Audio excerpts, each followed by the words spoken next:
everyone's always reaching out to like the Andrew Tate or the Ryan Serhant, and so it's so hard to get in front of them because that's where all the volume is going. But the son of the personal driver that's got 400 followers, he probably gets a DM like it's like fan mail to him. He's getting excited over one DM, and he's gonna do something with it. So that's such a cool strategy, dude. Yeah, and you got to do it tastefully. Like whenever you're making the pitch video. Well, I was gonna say, like your videos, dude. I will thank you. Like the video quality is good, but the message is most important. Like you got to be good at sales. Yeah. No matter what business you're in, this is just my personal philosophy. Like I'm a really good videographer, but I've made it because I'm really good at sales because I know how to talk to people. And so if anyone's watching and they're like, okay, like I want to start, making money. I kind of want to go out on my own and start a business. You can learn sales, just my personal philosophy. You're going to have a step up. You're going to be ahead of most other people. Sales is like required. What do you think? Yes, no, maybe sales is everything, 100%. Yep. So couldn't agree more. That Southern charm. Basically, Southern like, charm. if you don't have a great salesman in the company, it's just going to fall flat on its face. Okay, buddy. By far the most important Hype 'em up a little person bit. in the organization. I'm super interested to go into like the actual video, right? Because like you were saying, like the video is important. The messaging is so important. And so like when you're sitting in front of the camera speaking to Ryan Serhant or Andrew Tate, like what's the pitch? So I try to keep my pitches under 60 seconds. And one subtle thing that I do that maybe no one has ever picked up on, but I do it on purpose, I film with clocks behind me so that they can see I do it in one take. Because when I'm editing it, like if I don't do it in one take, you'll see that the hand Go back and forth. I always nail my pitches in one take. One take. I sit down and I just deliver it to the camera. Are you a one-hit wonder? I always do it one take. I sit in my apartment and I'll hear him fire off a loom like, hey, Andre, so just check. Fuck. Hey, nope. He's like, hey, Andre, I'm just checking in on the set. Nope. It's the weirdest thing, but I'll do like 7-8 minute looms if I need to explain something to a team. Like, say there's a couple partners I didn't talk to on the sales calls, and it's always the first like 30 seconds that I can't nail. Once I break past the 30 seconds, I could go for 45 minutes. And it'd be perfect. But it's just like that beginning where I'm like, nope, that sounds stupid. Nope, what I was going to say well, next it's is off dumb. the cuff. This sounds like it's all planned in a way. It is more now. Even Andrew's off the cuff. So just to kind of give the Andrew origin story. So I'd been following him on Twitter before he made his, stratospheric rise to where he is now. Yeah. And he had maybe 40,000 followers, a decent amount. Yeah. Nothing crazy like what he has now. I saw that he made this podcast called The Emergency Meeting.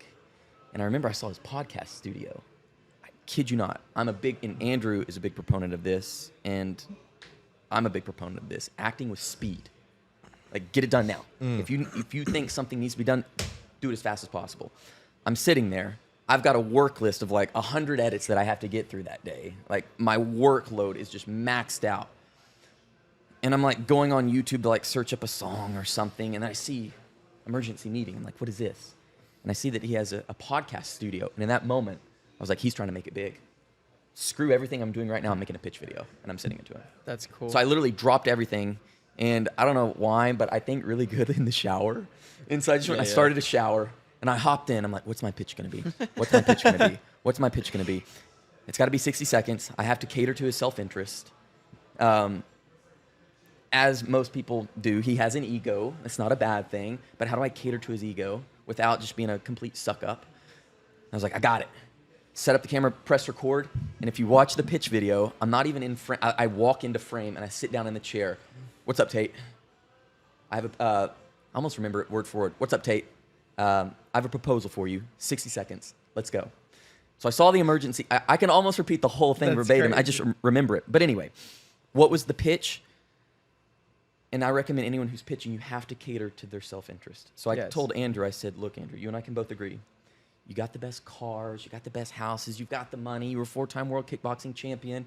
If you're the best in all of these things, and if you have the best in all of these things, why are you settling for a videographer who's decent? It's like, you need the best videographer, and I am the best. So here's what I'm going to do for you. I will fly out to wherever you are. I don't care where you're at. All expenses on me, and I will make you a video for free. No risk to you. I incur the risk. And I want to show you what I'm capable of. Whew. And he said, meet me in Colombia. That's literally all he said. He said, no. His first message, he said, G-pitch. He said, G-pitch, meet me in Colombia. Bro, that's so on brand. And so, anyway, yeah. Dude, There's a lot to break down there before we get into the rest of the story, because the rest of the story is pretty crazy too. But like, oh man, the video pitch to Andrew Tate. You're sitting in front of the camera. Do you just blast that one just off to Andrew Tate, or do you also send it to all of his team? So it was one video directed to Andrew. So I didn't make multiple versions, but I blasted it out to as many accounts as I could find. So I did what Daniel teaches in his course. I scraped his email address, and then I got on Twitter, and there was a Cobra Tate fan, Cobra Tate. I mean, there was like, you know how it is. There's just tons of accounts, most of which aren't his, but I didn't know, like, maybe he does actually run Doesn't one of take them. much to send a DM anyways. So I just sent it to everybody that I could find. And then, I literally sent it to, I couldn't tell you how many people. Did he answer over email or Twitter? He answered through Instagram, through his verified account. Back when he had it. I guess that way he was basically showing, like, hey, I saw it, so I'm reaching out to you. But no, I sent it to everybody that I could find, and it worked. Dude. So Yeah, it's so cool. I think the biggest thing to take away from that is, like, if you're trying to get someone to do something, show them, like, why they should.